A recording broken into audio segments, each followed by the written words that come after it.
Bismillahirrahmanirrahim. Assalamualaikum class. So in the last lecture we were studying about the classical definition of probability, जिसमें हम classical definition से probability को measure करना सीख रहे थे. ओके क्लास, क्लासिकल डेफिनेशन क्या थी कि जब हम नंबर ऑफ फेवरेबल आइटम्स को टोटल आइटम्स पे डिवाइड कर देते हैं तो हमारे पास अकॉर्डिंग टू क्लासिकल डेफिनेशन जो है हम लोग प्रोबेबिलिटी मेजर कर लेते हैं. जिसमें एक एग्जांपल दी गई आप लोगों को कि एक डाई को रोल किया गया जिसमें ऑल पॉसिबल आउटकम 6 थी और फेवरेबल यानी जब आप लोगों ने इवन नंबर की प्रोबेबिलिटी निकालनी थी तो इवन नंबर्स 2, 4 एंड 6 हैं तो 3 आपकी पॉसिबल फेवरेबल आउटकम्स थी और टोटल आउटकम्स आपके पास 6 थी तो 3/6 किया तो आपकी प्रोबेबिलिटी आ गई, probability of even numbers. This is a kind of classical definition.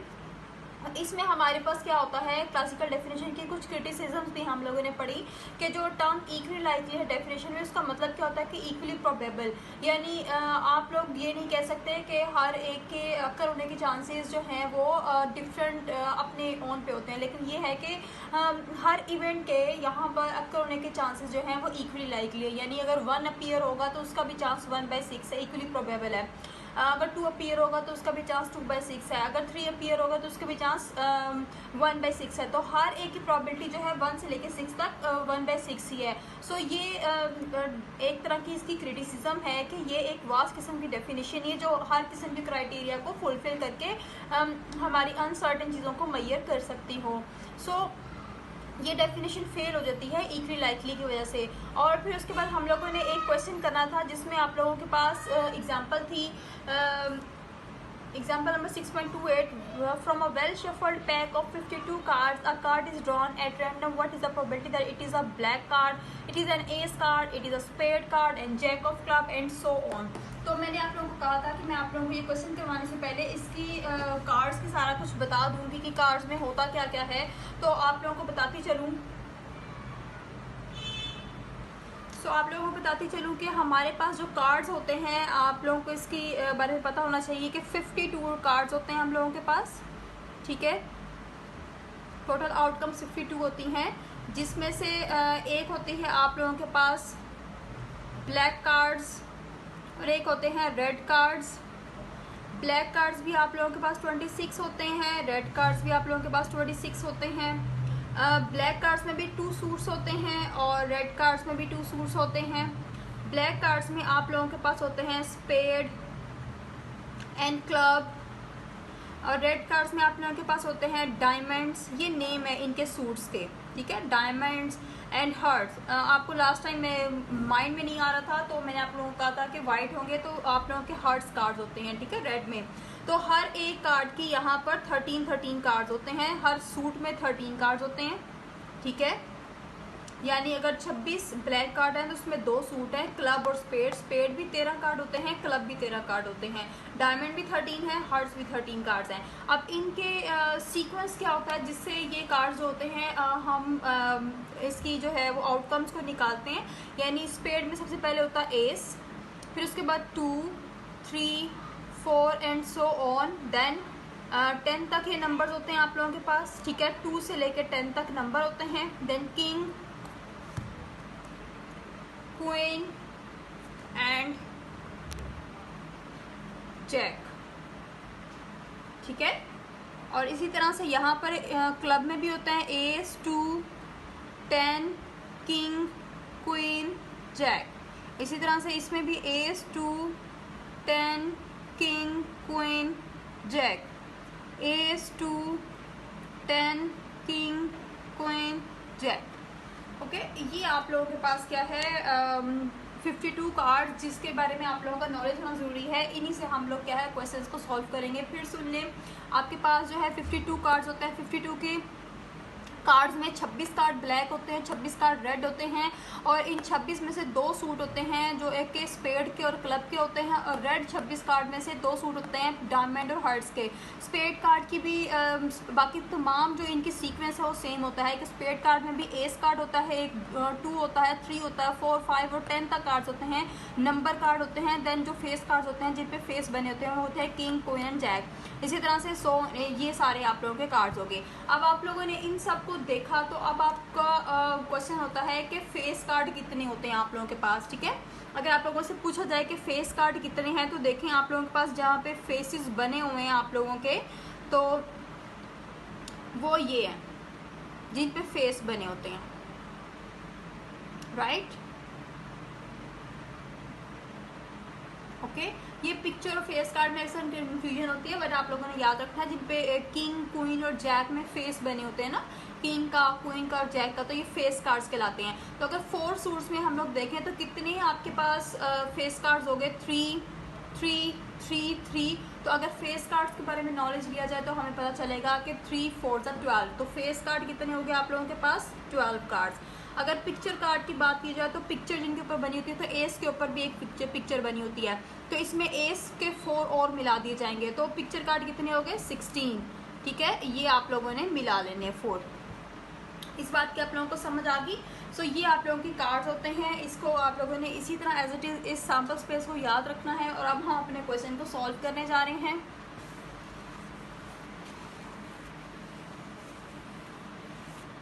Question क्या है हमारा, होप्स आप लोगों को नजर आ रहा होगा। Let me focus. एग्जाम्पल ये है आप लोगों का क्वेश्चन। एग्जाम्पल नंबर है 6.28 from a well shuffled pack of 52 cards, यानी 52 कार्ड्स का वेल शफल्ड पैक है। A card is well shuffled का मतलब क्या है कि अच्छी तरह से शफल किया गया है, इसमें कोई भी, यानी हमारा जो रैंडम एक्सपेरिमेंट है वो रैंडम है, जिसमें कोई भी बाइस डिसीजन नहीं होगा, किसी को पता नहीं होगा कौन सा कार्ड अपीयर होने वाला है। जैसे कि रैंडम एक्सपेरिमेंट की डेफिनेशन होती है कि आउटकम क्या आने वाली है, तो उसके बारे में पहले से हमें नहीं पता होता। यहाँ पर भी यही चीज़ है कि हम आउटकम क्या आने वाली है हमें पता नहीं है, वो रैंडम एक्सपेरिमेंट है। सो 52 कार्ड्स हैं, जिसमें से एक कार्ड को ड्रा करना है एट रैंडम। एक कार्ड को हम लोगों ने सिलेक्ट करना है रैंडमली। हमारा रैंडम एक्सपेरिमेंट क्या हो गया कि हम लोगों ने 52 कार्ड्स को शफल किया। व्हाट इज़ द प्रोबेबिलिटी, अब हम लोगों ने प्रोबेबिलिटी निकालनी है, जिसमें से हमने अपने इवेंट्स को बनाना होगा खुद से। फर्स्ट इवेंट क्या होगा, that it is a black card, हमने ब्लैक कार्ड का इवेंट बनाना है। देन एन एस कार्ड, जो हमने कार्ड को सिलेक्ट किया वो एस कार्ड आने वाला है, इसका event. Then a card of spade and so on. तो अब अपनी प्रोबेबिलिटी को निकालने का तरीका देखते हैं कैसे निकाली जाती है प्रोबेबिलिटी। सो सबसे पहले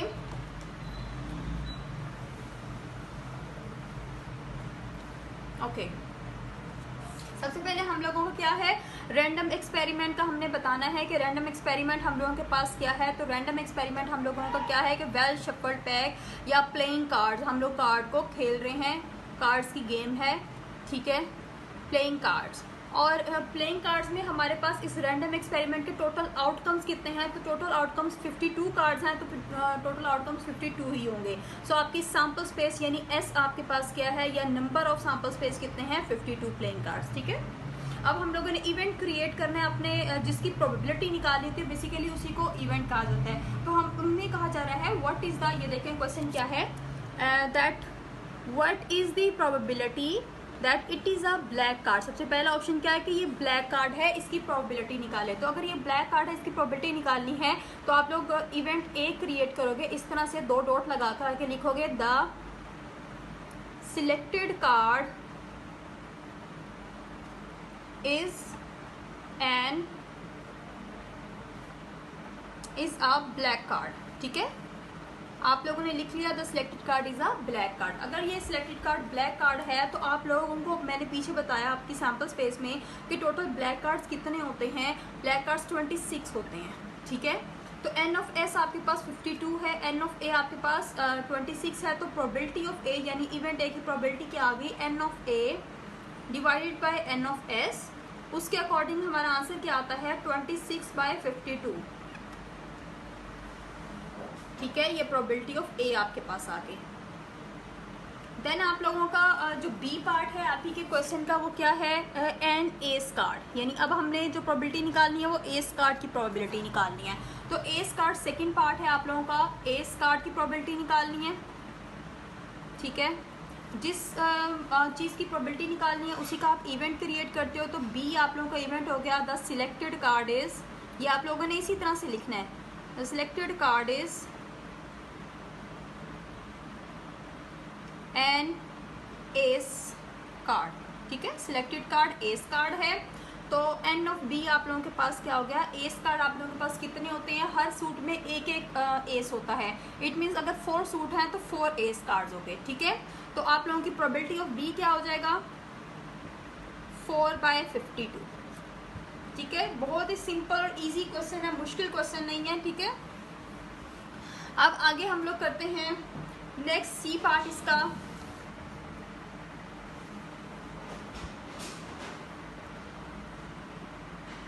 सी इवेंट क्रिएट करते हैं और थर्ड पार्ट है आपके क्वेश्चन का, वो क्या है, a card of spade. Third है कि हमने प्रोबेबिलिटी निकालनी है एक कार्ड की जो कि स्पेड्स का कार्ड है।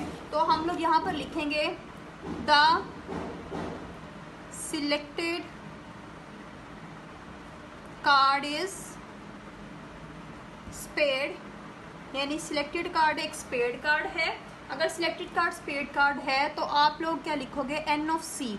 आप लोगों को पता है स्पेड कार्ड जो है वो आपके ब्लैक कार्ड्स में होते हैं, और ब्लैक कार्ड्स में 2 सूट्स हैं, एक स्पेड्स और एक क्लब। तो स्पेड कार्ड आपके कितने हो गए, 13। तो आप लोगों की प्रोबेबिलिटी ऑफ सी क्या हो गई, N of C divide by N of S.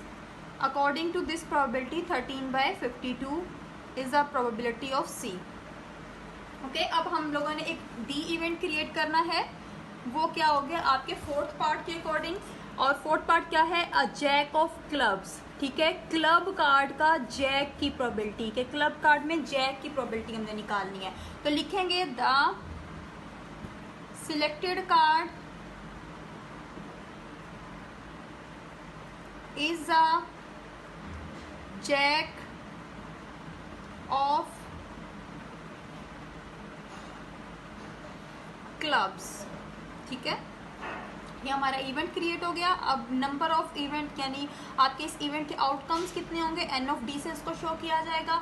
अब आपको पता है club card, as you know that कि क्लब कार्ड जो होते हैं, जो कि आप लोगों की क्लब कार्ड्स होते हैं, आप लोगों को आपके सैम्पल स्पेस में बताया गया था कि क्लब कार्ड ब्लैक कार्ड्स होते हैं, और ब्लैक कार्ड्स में 2 सूट्स होते हैं, क्लब और स्पेड।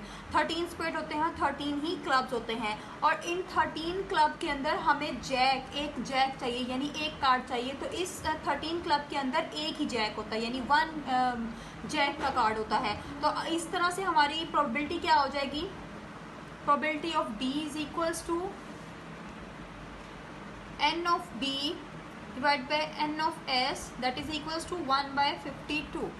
ओके, सो ये आप लोगों के 4 पार्ट्स हो गए। 5th पार्ट आप लोगों के क्वेश्चन का क्या है, आप पिक्चर कार्ड। अब जो सिलेक्टेड कार्ड होगा वो पिक्चर कार्ड होगा। अब पिक्चर कार्ड के बारे में मैंने आप लोगों को बता दिया था कि पिक्चर कार्ड कितने होते हैं।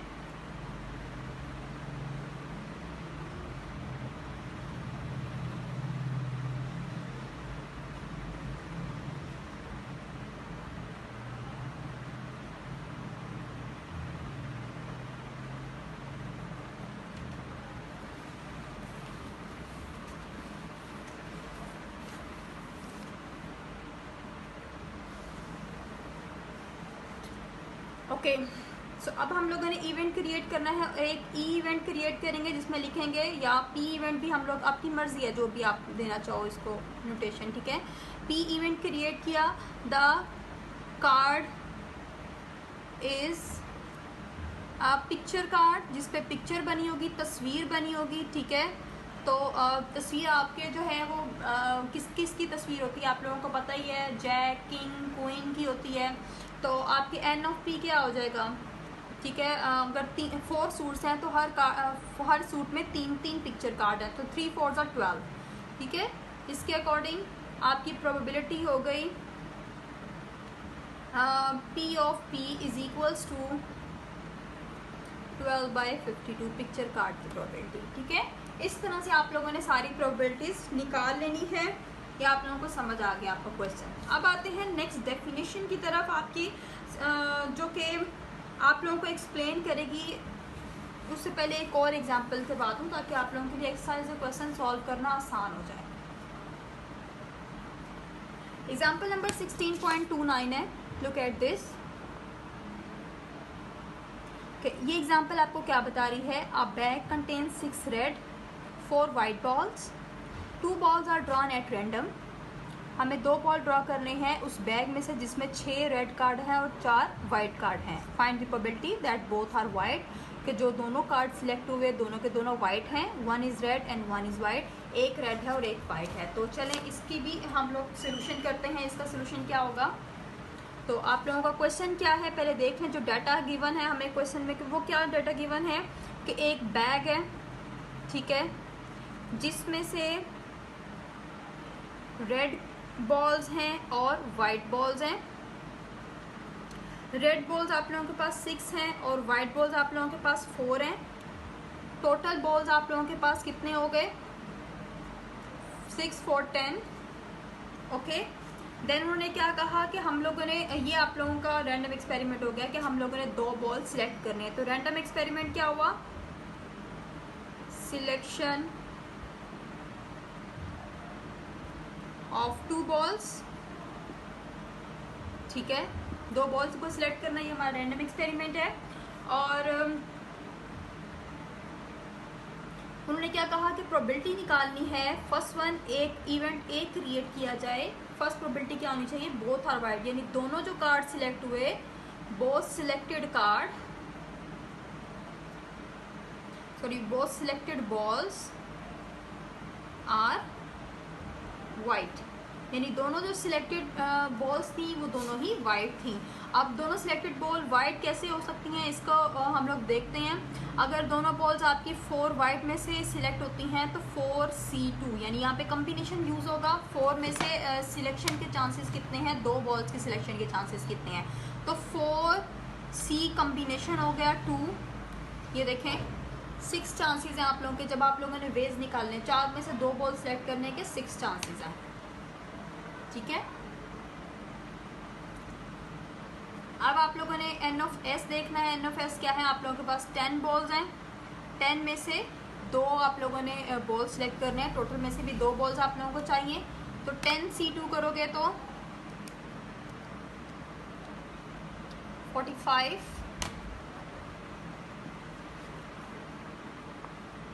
ठीक है। 10 में से 2 बॉल सिलेक्शन के वेज 45 हैं और वाइट में से 2 वाइट ही बॉल सेट करने के चांसेस 6 हैं। अब प्रोबेबिलिटी निकाल लोगे, प्रोबेबिलिटी ऑफ ए तो आ जाएगा 6/45, ठीक है। जब आपने इस तरह से सिलेक्शन करनी होगी तो ये देखें आप लोगों का ये तरीक़ेकार है। कम्बिनेशन क्या होता है, कम्बिनेशन होता है बेसिकली सिलेक्शन के वेज, किसी रैंडम आपके पास कुछ चीज़ें होती हैं उनमें से सिलेक्शन के वेज कौन कौन से हो सकते हैं। अब देखें ना, फॉर एग्ज़ाम्पल मैं आपको एक एग्जांपल देती हूँ इसी से रिलेटेड, कि जब हम लोगों ने, ये आप लोगों को होप सो प्रोबेबिलिटी का क्वेश्चन समझ आ गया होगा। इसको नेक्स्ट हमें एग्जांपल सॉल्व करने से पहले आप लोगों को ये कम्बिनेशन के बारे में बता दूँ। कम्बिनेशन बेसिकली क्या होता है, let me explain first the combination.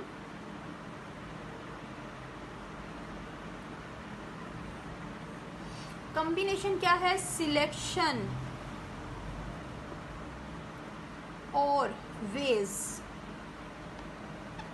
Of things, चीज़ों के सिलेक्शन के तरीके, ठीक है, इन ऑर्डर, जो कि ऑर्डर में हो, जिनका ऑर्डर मैटर करता हो, ठीक है। यानी फर्स्ट प्लेस पे कौन सी चीज़ सिलेक्ट हुई, सेकंड प्लेस पे कौन सी चीज़ सिलेक्ट हुई, दिस काइंड ऑफ ऑर्डर कहलाते हैं। तो किसी भी चीज़ के मुख्तलिफ चीज़ों के सिलेक्शन के तरीक़ेकार जो होते हैं ऑर्डर में, उसको कम्बिनेशन कहा जाता है। इसका फॉर्मूला क्या होता है, इसको कैसे शो किया जाता है।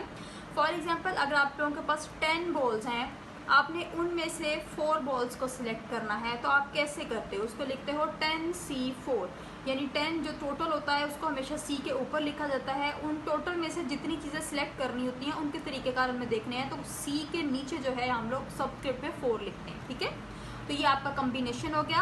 अब इसका फॉर्मूला क्या होता है, जो ये आप लोगों का 10 फैक्टोरियल, पहले इसको लिखो, ठीक है, नीचे लिखो 4 फैक्टोरियल जो ये वेज हैं, देन 10 - 4 फैक्टोरियल, ये आपका फॉर्मूला है कम्बिनेशन को सॉल्व करने का। लेकिन आप ऐसा इसको नॉलेज ले लें, बट आजकल तो आपकी हर चीज़ मौजूद है कैलकुलेटर में। कैलकुलेटर में ये देखिए कम्बिनेशन कैसे हम निकालते हैं, पहले मैं इस फॉर्मूले से आपको बता दूँ, ठीक है। 10 फैक्टोरियल का मतलब क्या है, यानी 10 के पीछे जितने नंबर्स हैं उनकी मल्टीप्लिकेशन, ठीक है। 1 4 फैक्टोरियल का मतलब क्या है, 4 × 3 × 2 क्रॉस 1, ठीक है। 10 माइनस 4 फैक्टोरियल यानी 6 फैक्टोरियल। 6 फैक्टोरियल का मतलब क्या है, 6 क्रॉस 5 क्रॉस 4 सो ऑन 1, ठीक है। अब अगर देखा जाए तो हमारी ये प्रोडक्ट 6 से लेकर यहाँ तक कैंसिल हो रही है, देख सकते हो। 6 से पीछे 1 तक जितनी प्रोडक्ट है वो इसके इक्वल है। तो यहाँ पे अगर हम लोग लिखते हैं, खोल के अगर मैं लिखती हूँ इसको, तो ये चीज़ इससे कैंसिल हो रही है, ओके। ऊपर आप लोगों के पास कितने वेज बच रहे हैं, 10 क्रॉस 9 क्रॉस 8 प्रोडक्ट बच रहा है न्यूमिनेटर में। नीचे आपके पास बच रहा है 4 क्रॉस 3 क्रॉस 2 क्रॉस 1। अब थोड़ी सी सिंप्लीफिकेशन अगर हम लोग करें तो 2 1 2 2 5 10, 3 1 3 3 3 9, 4 1 4 4 2 8। तो ऊपर है कि आपके पास जस्ट प्रोडक्ट न्यूमिनेटर में 5 क्रॉस 3 क्रॉस 2, तो आपका आंसर आ गया 5 2 10 10 3 30, ठीक है। इसका मतलब क्या हुआ कि 10 चीज़ों में से या 10 बॉल में से अगर 4 बॉल सिलेक्ट करने के तरीके हैं तो वो 30 तरीक़ेकार हैं। 30 तरीक़ों से हम लोग 4 बॉल को सिलेक्ट कर सकते हैं। Got it? ये कम्बिनेशन का फॉर्मूला होता है। तो अब हम लोग ने इसके फॉर्मूले से आंसर निकाला, 30 आंसर आया इसका। अब अगर हम कैलकुलेटर से डायरेक्ट निकालते हैं तो निकाल के देखते हैं 10C4, तो ये भी आपका 30 आंसर आ गया, ठीक है। नेक्स्ट हमारा काम क्या है, ये मेरा काम था, मैंने आपको बता दिया कि कम्बिनेशन में हम लोग कैसे सिलेक्शन करते हैं। अब आते हैं आप लोगों की कि कम्बिनेशन बेसिकली होती क्या है। इसके लिए मैं आपको एक एग्जांपल देती हूँ। एक बैग के अंदर, ठीक है, रेड 3 बॉल्स हैं, ठीक है, वाइट 2 बॉल्स हैं, टोटल बॉल्स कितनी हैं, 5। आपको कह रहे हैं इन 5 में से आप लोगों ने 2 बॉल सिलेक्ट करनी है, ठीक है। उसके वेज क्या हैं, तो पहले हम टोटल वेज निकाल लेते हैं कि 5 में से 2 बॉल्स सिलेक्ट होने के वेज क्या हैं। तो 5 factorial divide by 2 factorial, 5 minus 2 factorial. पहले ये देख लें कितने वेज बनते हैं। 5 cross 3 cross 3 cross 2 cross 1 divide by 2 cross 1 multiply 3 cross 2 cross 1, okay. 10 ways, 5 2 10। और यहाँ पर देख लें कम्बिनेशन जो मैंने कैलकुलेटर से निकाला है 5C2 10 वेज। फॉर्मूले से भी 10 आंसर आया आपका और कैलकुलेटर से भी 10 आंसर आ गया। तो आपको ये फॉर्मूला लिखने की जरूरत नहीं है, डायरेक्ट यहाँ पर लिख सकते हो 10। सो आपके 10 वेज हैं कि आपने इन 5 बॉल्स में से जो है 2 बॉल सिलेक्ट करने हैं। अब हमारा तरीक़ेकार क्या होना चाहिए ये देख लेते हैं। 2 बॉल सिलेक्ट करने हैं, वो लोग कह रहे हैं कि एक वाइट हो और एक ब्लैक बॉल हो, 1 वाइट एंड 1 ब्लैक, ठीक है। अब इसको सिलेक्ट करने के वेज क्या है, यानी एक वाइट और एक ब्लैक बॉल हो जाए तो अगर हम वैसे ये वेज नहीं भी निकालते हैं, हम वैसे अपने तौर पे सिलेक्शन करते हैं, तो हम लोग लिख सकते हैं कि जब हम लोग सिलेक्शन करने जा रहे हैं बॉल्स की, तो हम लोग लिख सकते हैं कि पहले नंबर पे R1 सिलेक्ट, यानी रेड 1 बॉल हो गई, ठीक है। इसको मैं आप लोगों की जो है आसानी के लिए इस तरह से लिख देती हूँ। चूँकि रेड 3 बॉल्स हैं तो मैं यहाँ पर लिख रही हूँ R1 R2 R3, यानी रेड 3 बॉल्स प्लस यहाँ पर कितने हैं, वाइट बॉल्स हैं, तो वाइट 1 और वाइट 2, ठीक है। समझ आ गई इस बात की। तो अब हम लोगों ने सिलेक्शन करनी है। पहले नंबर पे मैंने रेड बॉल सिलेक्ट कर ली R1, और एक चूँकि वाइट सिलेक्ट होनी थी तो वाइट 1 कर ली। दूसरे नंबर पे मैंने रेड बॉल सिलेक्ट कर ली और वाइट नंबर 1 ही अभी रही। तीसरे नंबर पे फिर मैंने रेड 3 सिलेक्ट की, लेकिन वाइट 1 अभी उसी जगह पर है, ओके। देन R1 किया मैंने, लेकिन चेंज होगी सिलेक्शन। अब दूसरे नंबर पे वाइट 2 सिलेक्ट हो गई, इसी तरह से R2 के साथ Y2 और R3 के साथ Y2 बॉल सिलेक्ट हुई। ये सिलेक्शन के वेज हैं, इस तरह से मेरी मर्जी है मैं सिलेक्ट कर सकती हूँ। अब यही चीज़ रिवर्स कर दो, मेरी मर्जी है पहले नंबर पे मैं वाइट बॉल सिलेक्ट करूँ, सेकंड नंबर पे मैं रेड बॉल सिलेक्ट करूँ, ठीक है। मेरी मर्जी है मैं पहले नंबर पे वाइट 1 सिलेक्ट करूँ, दूसरे नंबर पे रेड 2 सिलेक्ट कर लूँ। मेरी मर्जी है मैं पहले नंबर पे वाइट 1 सिलेक्ट करूँ, दूसरे नंबर पे रेड 3 सिलेक्ट कर लूँ। सो ऑन W2 और इनके साथ मिलाकर इनकी रेड बॉल।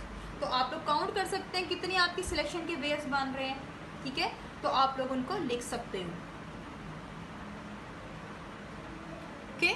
तो ये आप लोगों के बेसिकली सिलेक्शन के वेज हैं कि हम लोग इस तरह से कॉम्बिनेशन में सिलेक्शन करते हैं। आपके जितनी भी बॉल्स हैं या जितनी भी चीज़ें होती हैं उनमें से सिलेक्शन के वेज होते हैं कि आप लोगों के अगर टोटल 5 बॉल्स हैं तो उसमें से कितनी आप लोग सिलेक्शन कर सकते हो, कितने वेज में आप लोग सिलेक्शन कर सकते हो। एक तरीका ये है।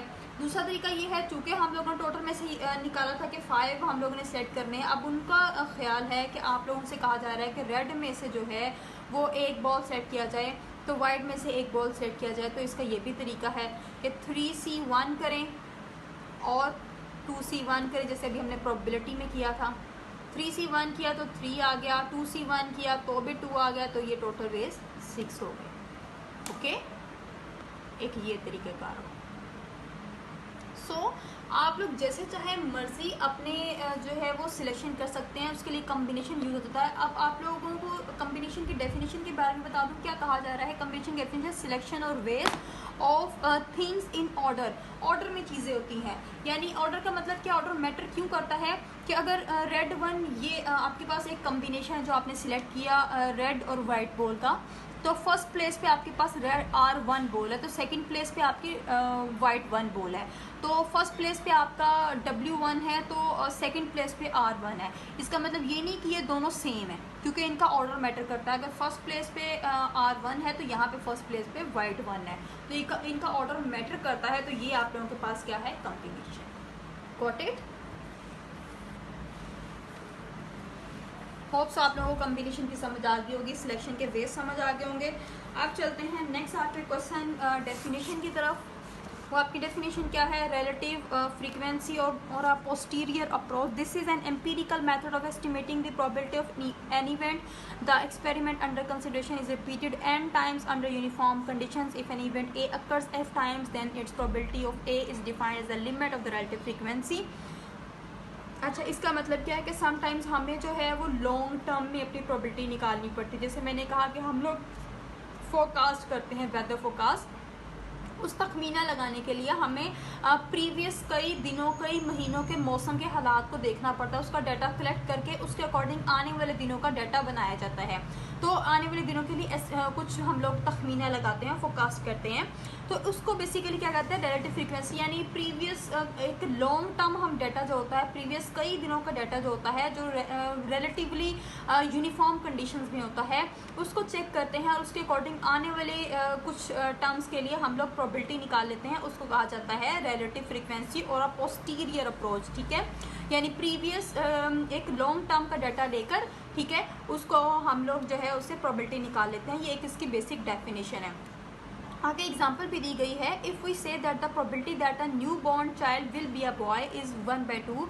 अगर एक प्रोबेबिलिटी अगर हम कहते हैं कि नए आने वाले बच्चा जो पैदा होगा वो बॉय होगा, वी मीन दैट, तो हमारा मतलब होता है over a large number of children born, के पैदा होने वाले कई बच्चों में से, लार्ज नंबर ऑफ ज़्यादा तादाद के बच्चों में say about half will be boys. तो इसका मतलब क्या है कि उनमें से आधे जो होंगे वो बॉयज़ होंगे। ऑफ कोर्स, बेशक इन अ फैमिली, एक फैमिली में विद 10 चिल्ड्रन, 10 बच्चों की, we do not expect always to find 5 boys and 5 girls. तो हम लोग हमेशा ये एक्सपेक्ट नहीं कर सकते हैं कि हमेशा 5 बॉयज़ और 5 गर्ल्स ही होंगी। But when the number of birds considered becomes larger and larger, जैसे जैसे उनके बर्ड्स को हम लोग मिलाते जाएँ हर फैमिलीज़ के और एक लार्जर डाटा इकट्ठा हो जाए, the relative frequency of boys comes nearer and nearer to 1/2। तो आप लोग देखोगे कि अप्रोक्सीमेटली जो प्रोबेबिलिटी होगी वो 1/2 के इक्वल हो जाएगी। This is called the estimated और एम्पिरिकल एम्पिरिकल प्रोबेबिलिटी, ये कहलाती है estimated empirical probability, because it is based on the past records of event, क्योंकि ये पास्ट रिकॉर्ड्स के ऊपर डिपेंड कर रही होती है under consideration instead of pure reasoning.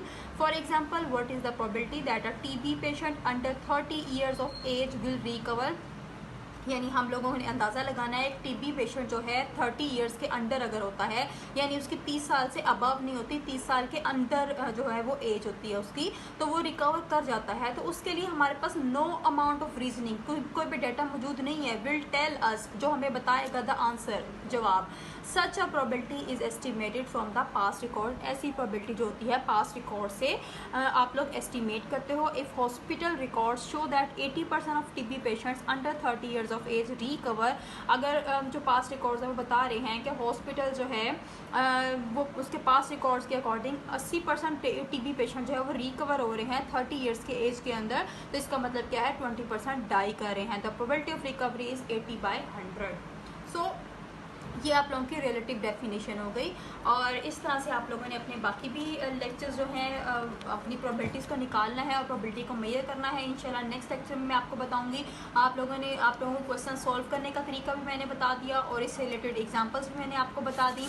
Classical और रिलेटिव अब आप लोगों ने एक्सरसाइज से क्वेश्चन सॉल्व कर लेने हैं, ठीक है। फिर उसके बाद नेक्स्ट हम लोग अपने बाकी टॉपिक्स की तरफ आएंगे। मिलते हैं नेक्स्ट लेक्चर में। टिल देन अल्लाह हाफिज़, टेक केयर।